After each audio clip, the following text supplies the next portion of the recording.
Hey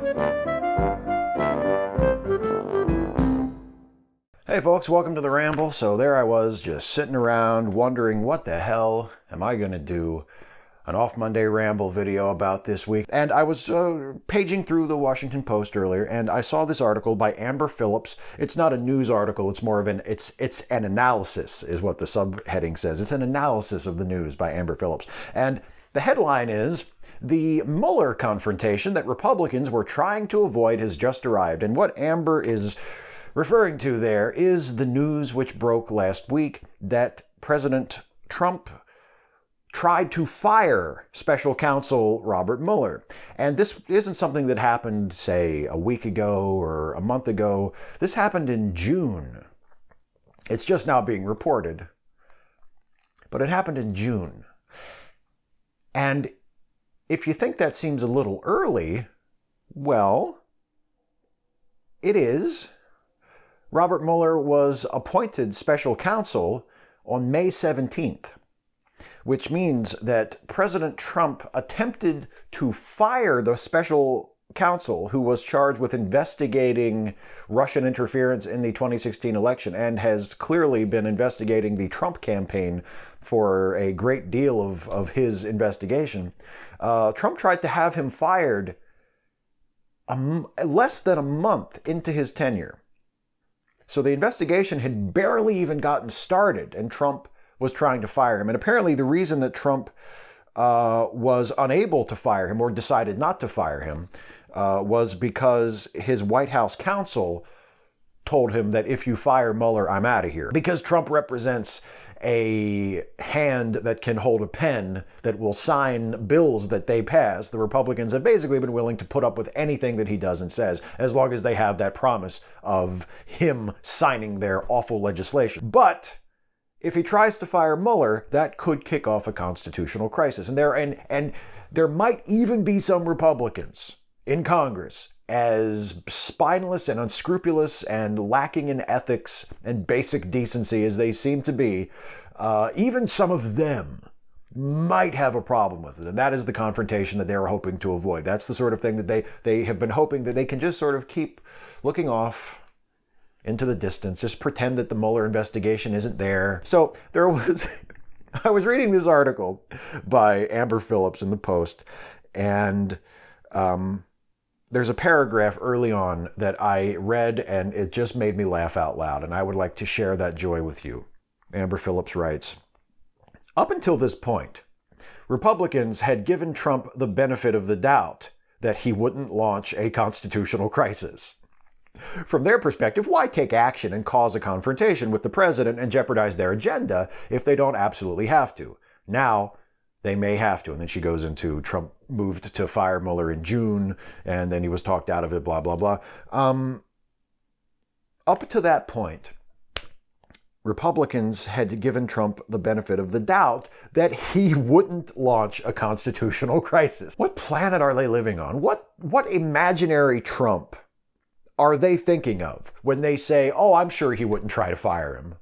Oh, that doesn't sound like the Trump I know. Oh, no, no, no. The Trump I know has far too much respect for the rule of law to ever try to do something like that. No, he would never court that sort of disaster. Why, he's not the sort of erratic, easily flustered, narcissistic egomaniac who can't keep his shit together in public about anything for longer than 5 minutes, who responds to every challenge, no matter how slight, no matter how seemingly insignificant, by throwing a massive tantrum in front of everybody. No, he's not that kind of guy. Surely not. He would never try to fire the special prosecutor who was investigating his campaign. No. He deserves the benefit of the doubt on this one. What is it about Republican politicians that they seem incapable of reacting to actual presidents? When they would talk about Obama, it seemed like they were talking about a completely different person. It seemed like they were talking about this imaginary Obama that they had conjured, who was this radical Marxist. And with Trump, the person that they seem to be responding to is equally imaginary. But instead of being this extremist, he's this rational, level-headed, reasonable guy. I trust that he's a man of consideration and judgment. I trust that he wouldn't do anything to destabilize our political system just to try and save his own ass. I trust that he would never try to abuse his authority. Who the fuck are they talking about? What human being named Donald Trump have they been paying attention to these last couple of years that has left them with that impression that he's this reasonable guy? And, oh, don't worry, why him trying to fire the special counsel investigating his campaign, why that would be outrageous. That would be a blatant conflict of interest. That would be a gross, unacceptable abuse of power. He would never do that. What are they thinking now? That it's a matter of record that actually he tried to kick off that constitutional crisis in June. 6 months ago, a month, if that, into the special counsel's investigation.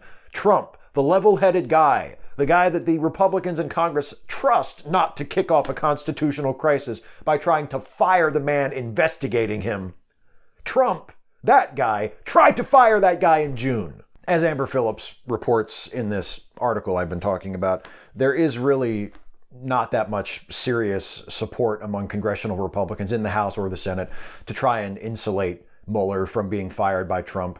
A few Republicans here and there have supported the notion of making it clear that the president can't fire him, but there hasn't been that much support. It's described in the article as they just sort of shrugged. You know, they don't take it that seriously. And really, once you have established your willingness to look the other way, or even to positively act to undermine sexual assault allegations, corruption, the kind of open contempt for American political norms that Trump has demonstrated throughout his campaign and now his presidency, his blatant, often terrifying incompetence, his bluster, his buffoonery, his arrogance, his manifest ignorance on any number of matters that you would think a president should at least have some basic competence in. His bigotry, his authoritarianism, his flagrant, almost habitual, pathological dishonesty. Once you've established that you're willing to overlook all of that because he holds a pen that has the power to execute your laws, once you've established that, is it really that shocking that you'd be willing to overlook him shit-canning an investigation that threatened him? It's not normal. It's not. We should be outraged by it. But should we be surprised that Republicans in Congress aren't outraged by it? No. Why should we expect them to care? The only difference between them and Trump is that Trump is on the outside what they are on the inside. A bigot, an authoritarian, a hypocrite, a liar, someone who cares nothing about the poor, the marginalized, cares nothing about people of color, sees marginalized groups as targets to direct the rage of his base toward as scapegoats, sees America and America's economy as just a resource to be strip-mined.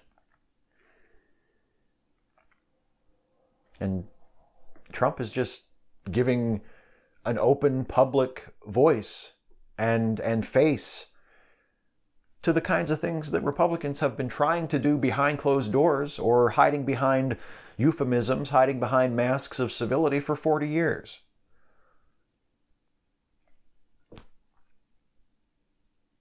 So, no matter what he does, no matter how flagrantly dishonest and corrupt he is, no matter how openly, blatantly, shamelessly illegal his activities become, should we expect the Republican Party to do anything about it? No. No. Don't ever ever trust your fate to the decency of a Republican politician, because it's not what got them where they are in the first place. It's not a muscle that they are used to exercising, and it's not a move that you should ever bet on them making. And I'm not saying that Democrats are perfect. I'm not saying that Democrats are sterling, wonderful champions of democracy, because the Democratic Party is, as I've said many times before, the kind of outfit that could fuck up a wet dream. I would never count on their spine. I would never count on their courage. I would certainly never count on their tenacity or their ability to hold their ground, because time and time again we've seen that, at least in the organized wing of the party, the elected officials, the party apparatus, the professional Democrats, they've shown time and time again that they have no stomach and they have no ass. I hate to say that. It breaks my heart to say that, because I am a Democrat, and I do think that they are by far the preferable party, and they are the party that we should be supporting, especially in times like this. But the one thing I will give them is that callousness and cruelty and dishonesty and voter disenfranchisement and racism and misogyny and xenophobia are not inseparable from the brand of their party like those things are with the Republicans.